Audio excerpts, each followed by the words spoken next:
క్రీస్తునాథుని యందు ప్రియ సహోదరి సహోదరులారా, సామాన్య 6వ ఆదివార ధ్యానాంశానికి మీకు స్వాగతం. ఈరోజు మనం ఆలకించే మొదటి పట్టణము ఇర్మియా గ్రంథము 17వ అధ్యాయము 5వ వచనం నుండి 8వ వచనం వరకు గ్రహింపబడినది. సువార్త పట్టణము లూకా సువార్త 6వ అధ్యాయము 17వ వచనము మరియు 20 నుండి 26 వరకు ఉన్న వచనాల నుండి గ్రహింపబడినటువంటిది. ఈనాటి పట్టణాలలో మనకు కనిపించేటువంటి ముఖ్యమైనటువంటి భావము దేవుని మీద ఆధారపడి జీవించడం అనేటువంటిది. ఈరోజు మనం ఆలకించేటువంటి మొదటి పట్టణంలో నరుని నమ్మేటువంటి వాడికి, దేవుని నమ్మేటువంటి వాడికి మధ్య ఉండేటువంటి వ్యత్యాసాలను ఇర్మియా గ్రంథకర్త మనకు తెలియజేస్తూ ఉన్నాడు. ప్రియ సహోదరి సహోదరులారా, నరుని మీద ఆధారపడి జీవించేటువంటి వాడు శాపగ్రస్తుడు అని, దేవుని మీద ఆధారపడి జీవించేవాడు దీవెనలు పొందేవాడు అని, నరుని నమ్మేటువంటి వాడు ఎడారిలో ఎదుగు తుప్ప వంటి వాడని, దేవుని నమ్మేటువంటి వాడు ఏటి ఒడ్డున నాటబడిన చెట్టు వంటి వాడని, నరుని నమ్మేవాడు ఏమీ ఫలించలేడు అని, దేవుని నమ్మేవాడు ఎల్లప్పుడూ ఫలిస్తూనే ఉంటాడు అని మనకి ఈనాటి మొదటి పట్టణం తెలియజేస్తూ ఉంది. మరి దేవుని నమ్మడం అనేటువంటిది ఎంతో శ్రేయస్కరం అని కూడా మనము 118వ కీర్తన 8-9 వచనాల్లో చదువుతాం. నరుని నమ్ముట కంటే ప్రభువును ఆశ్రయించుట మేలు, రాజులను నమ్ముట కంటే ప్రభువును ఆశ్రయించుట మేలు అనే వాక్యాలను మనము ఎప్పుడూ ఆలకిస్తూనే ఉన్నాం. ఈరోజు ఈ ఆదివారం నాడు మనము దేవుని యందు అపారమైనటువంటి నమ్మకంతో జీవించాలి, దేవుని యందు నమ్మకంతో మనం ఉండాలి అని మరొక్కసారి ప్రభు మనకు గుర్తు చేస్తూ ఉన్నారు. అయితే ఈరోజు ప్రియ సహోదరి సహోదరులారా, మనము ధ్యానించటానికి తీసుకున్నటువంటి ఒక అంశం ఏమిటి అంటే, దేవుని నమ్ము వానిలో కనబడేటువంటి కొన్ని లక్షణాలు. వీటిని మనము కొన్ని వాక్యాల ఆధారంగా తెలుసుకోవడానికి ప్రయత్నం చేద్దాం. ఒక 4 లక్షణాలను మనము గుర్తించవచ్చు. దేవుని నమ్మేటువంటి వాడిలో మొదటిగా మనము చూసేటువంటి లక్షణం ఏమిటి అంటే, అతడికి దేవునితో నిరంతర సంబంధం అనేటువంటిది ఉంటుంది. దేవుని నుంచి ఎప్పుడూ కూడా అతడు విడిపోడు. దేవునితో ఎటువంటి తెగతెంపులు అనేటువంటివి ఉండవు. దేవునితో నిరంతరము సంబంధాన్ని కలిగి ఉంటాడు. దేవునితో ఎల్లప్పుడూ ఐక్యమై ఉంటాడు. అందుకే మనము పౌలు గారు గలతీలకు రాసినటువంటి లేఖ 2వ అధ్యాయము 20వ వచనంలో ఈ విధంగా పౌలు గారి యొక్క మనోభావాన్ని వింటాం. ఇక జీవించున్నది నేను కాదు, క్రీస్తే నాయందు జీవించుచున్నాడు అని. కాబట్టి ప్రియ సహోదరి సహోదరులారా, ఎవరెవరైతే దేవుని యందు నమ్మకముంచి జీవిస్తారో అటువంటి వారు దేవునితో ఒకటై జీవించటానికి ప్రయత్నం చేస్తారు. నిరంతరము దేవునితో సంబంధాన్ని కలిగి ఉంటారు అనేది మనము గ్రహించాలి. ఎవరైనా సరే మేము దేవుని మీద ఆధారపడేటువంటి వాళ్ళము అని చెప్తూనే ప్రార్థన చేయకపోయినా, దివ్య బలిపూజకు వారు రాకపోయినా, వారు చెప్పే మాటలన్నీ కూడా వట్టి మాటలే అని మనము గ్రహించగలము. ప్రియ సహోదరి సహోదరులారా, దేవుని నమ్మేటువంటి వాడు ఆయన కార్యాలయందు కూడా గొప్పదైనటువంటి శ్రద్ధను కనబరిచి తద్వారా ఆయనతో దృఢమైనటువంటి సంబంధాన్ని కలిగి ఉండడానికి ప్రయత్నం చేస్తాడు. ఇక రెండవ విషయం, దేవుని నమ్మేటువంటి నరులలో కనిపించేటువంటిది ఏమిటి అంటే, దేవుని నమ్మేటువంటి వాడు దేవుని యొక్క ఉపదేశములను పాటిస్తాడు.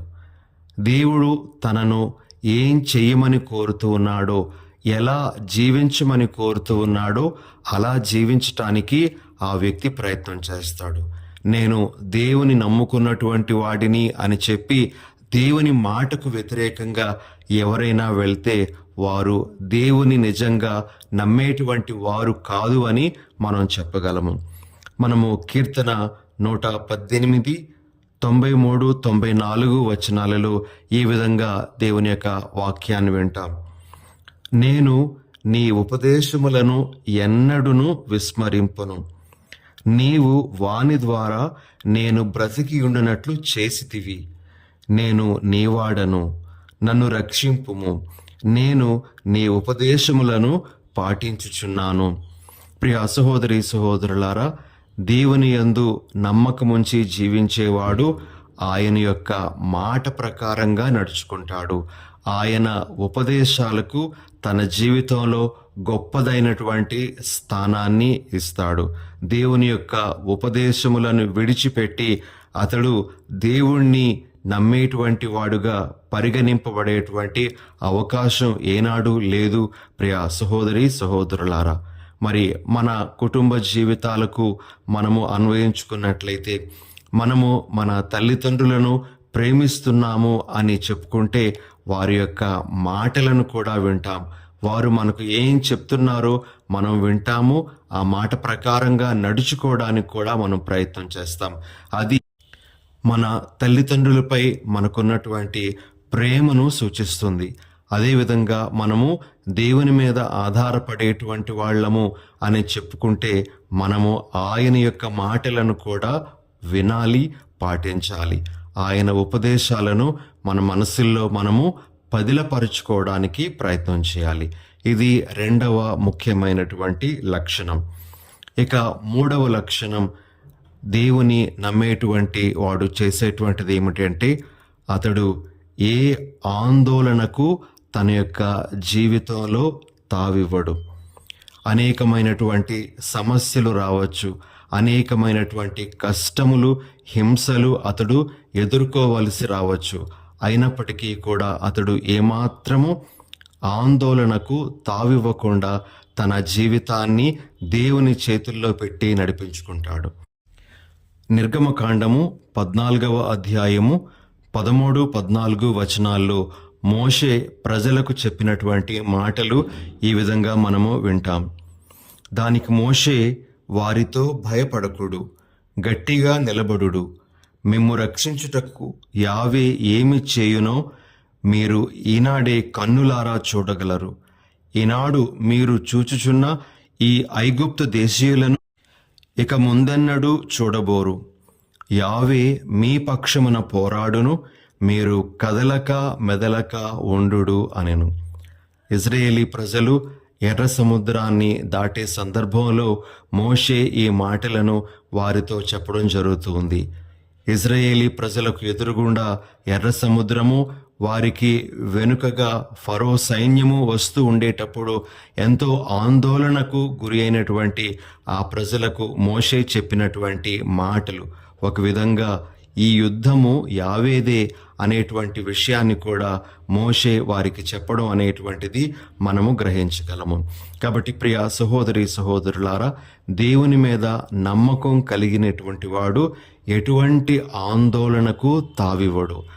సమస్య ఎంత పెద్దదైనా, ఎంత కఠినతరమైనటువంటిదైనా, అది ఆ సమస్యను పరిష్కరించలేము అనేటువంటి పరిస్థితులు కనబడుతున్న ఎటువంటి ఆందోళనకు గురి కాకుండా నిశ్చింతగా ఉంటాడు. అతడి మనసులో కలిగే భావం ఏమిటి అంటే, ఈ యుద్ధము యావేది, ఈ సమస్య నా ప్రభువుది, నా ప్రభువే ఈ సమస్య నుంచి నన్ను బయటకు తీసుకొని వస్తాడు అనేటువంటి ఆ నమ్మకం ఉంటుంది. కాబట్టి ఏ ఆందోళనకు గురి కాకుండా జీవిస్తాడు ప్రభువుని నమ్మేటువంటి వాడు. ప్రియ సహోదరి సహోదరులారా, మనము సమూయేలు మొదటి గ్రంథము 17వ అధ్యాయము 47వ వచనంలో దావీదు కూడా గొలియాతును ఎదుర్కొనేటువంటి సమయంలో చెప్పేటువంటి మాట, ఈ యుద్ధము యావేది అని. కాబట్టి దేవుని నమ్మేటువంటి వాడు దేవుని మీద సంపూర్ణంగా ఆధారపడి ఆందోళనకు గురి కాకుండా జీవించటానికి ప్రయత్నం చేస్తాడు. ఇక ఆఖరిది, దేవుని నమ్మేటువంటి వాడు తనలో కనబరిచేటువంటి లక్షణం ఏమిటి అంటే, దేవుని తోడ్పాటుతో తన దైనందిన కార్యాలను నెరవేర్చుకుంటూ వెళ్తాడు. తాను తనకివ్వబడినటువంటి బాధ్యతలను నెరవేర్చే క్రమములో అతడు దేవుని యొక్క సహాయంతో వాటన్నింటినీ కూడా నెరవేర్చుకుంటూ వెళ్తాడు. అతడు తన యొక్క కార్యముల యందు నిర్లక్ష్యాన్ని కనబరచడు. మనము పౌలు గారు ఫిలిప్పీలకు వ్రాసినటువంటి లేఖ 4వ అధ్యాయము 13వ వచనంలో ఈ విధంగా వింటాం. క్రీస్తు అనుగ్రహించు శక్తిచే ఎట్టి పరిస్థితినైనను ఎదుర్కొను బలము నాకున్నది అని. నా పని ఎటువంటి పని అయినప్పటికీ, నా బాధ్యత ఎంత క్లిష్టతరమైనటువంటి బాధ్యత అయినప్పటికీ, క్రీస్తు అనుగ్రహించు శక్తితో నేను ఆ పనులన్నీ, ఆ బాధ్యతలన్నీ నెరవేర్చుకుంటూ వెళ్తాను అని పౌలు గారు అన్నట్లుగా దేవుని యందు నమ్మకం ఉంచేటువంటి వాడు ఇదే వైఖరితో, ఇదే భావంతో జీవిస్తాడు అని మనం గ్రహించాలి. కాబట్టి దేవుని నమ్మువానిలో ఈ 4 లక్షణాలను మనము ఈరోజు మరొకసారి జ్ఞాపకం చేసుకుందాం. దేవునితో నిరంతరము సంబంధం కలిగి జీవించడం, దేవుని యొక్క ఉపదేశాలను పాటించటము, ఆందోళనకు తావివ్వకుండా ఉండడము, దేవుని తోడ్పాటుతో తన దైనందిన కార్యక్రమములను నెరవేర్చుకుంటూ వెళ్ళడం. ప్రియ సహోదరి సహోదరులారా, ఇక మనము ఈనాటి సువార్త పఠనం గురించి కూడా కొంతసేపు ధ్యానించటానికి ప్రయత్నం చేద్దాం. సువార్త పఠనంలో యేసు ప్రభు ముఖ్యంగా తన యొక్క శిష్యులను చూస్తూ, తన శిష్యులను ఉద్దేశించి ఈ మాటలు పలుకుతూ ఉన్నట్లుగా మనము గ్రహించగలము. ప్రభు వారితో ఈ విధంగా అంటారు: పేదలకు మీరు ధన్యులు, దేవరాజ్యము మీది. ఇప్పుడు ఆకలి గొనియున్న మీరు ధన్యులు, మీరు సంతృప్తి పరపబడుదురు. ఇప్పుడు శోకించు మీరు ధన్యులు, మీరు ఆనందింతురు. మనుష్య కుమారుని నిమిత్తము మనుష్యులు మిమ్ము ద్వేషించి, వెలివేసి, నిందించి మీ పేరు చెడగొట్టినప్పుడు మీరు ధన్యులు. ప్రియులకు సహోదరి సహోదరులారా, యేసు ప్రభు ఈ మాటలన్నీ తన శిష్యులను ఉద్దేశించి చెప్పేటప్పుడు ఈ 4 వెనకాతలా కూడా వారి యొక్క నమ్మకం, దేవుని యందు వారు పెట్టుకునేటువంటి నమ్మకం ఉంది అని కూడా వారికి గుర్తు చేస్తూ ఉన్నాడు. దేవుని యందు నమ్మకాన్ని బట్టే వారు పేదరికానికి కానీ, ఆకలికి కానీ, శోకానికి కానీ, హింసలకు కానీ వారు వెరవకుండా ముందుకు వెళ్తారు అనేటువంటి విషయాన్ని ప్రభు వారికి గుర్తు చేస్తూ ఉన్నారు. ప్రియులకు సహోదరి సహోదరులారా, అయితే ప్రభు ఈ మాటలు చెప్పేటప్పుడు తన యొక్క శ్రమలు, తన యొక్క కష్టములన్నీ కూడా ఆయన కళ్ళ ముందు మెదులుతూ ఉన్నాయని కూడా మనము గ్రహించాలి. మరి ఉదాహరణకి యేసు ప్రభు పేదరికం గురించి చెప్పేటప్పుడు యేసు ప్రభు తన పేదరికం గురించి కూడా వారికి గుర్తు చేస్తూ ఉన్నారు. ఆయన నిజానికి దైవ కుమారుడే అయినప్పటికీ కూడా సమస్తాన్ని త్యజించాడు అని, మనుష్య కుమారునికి తలదాచుటకైనను తావు లేదు అని తన పేదరికం గురించి కూడా ఆయన గుర్తు చేస్తూ ఉన్నాడు. ఆకలి గురించి చెప్పేటప్పుడు యేసు ప్రభు మరి ఏ విధంగా 40 రోజుల పాటు ఆకలిని, ఆ ఆకలి బాధను అనుభవించాడు, అదేవిధంగా ఆయన కడరాత్రి భోజనం తరువాత సిలువ మీద ఆయన మరణించేంత వరకు ఏ విధంగా ఆకలి బాధతో ఉన్నాడో వారికి ఆయన పరోక్షంగా తెలియజేస్తూ ఉన్నాడు. అదేవిధంగా గెత్సెమనే తోటలో ఆయన పొందినటువంటి ఆ శోకము, ఆ దుఃఖమును ఆయన గుర్తు చేసుకుంటూ ఆ మాటలు చెప్తున్నట్లుగా మనం గ్రహించాలి.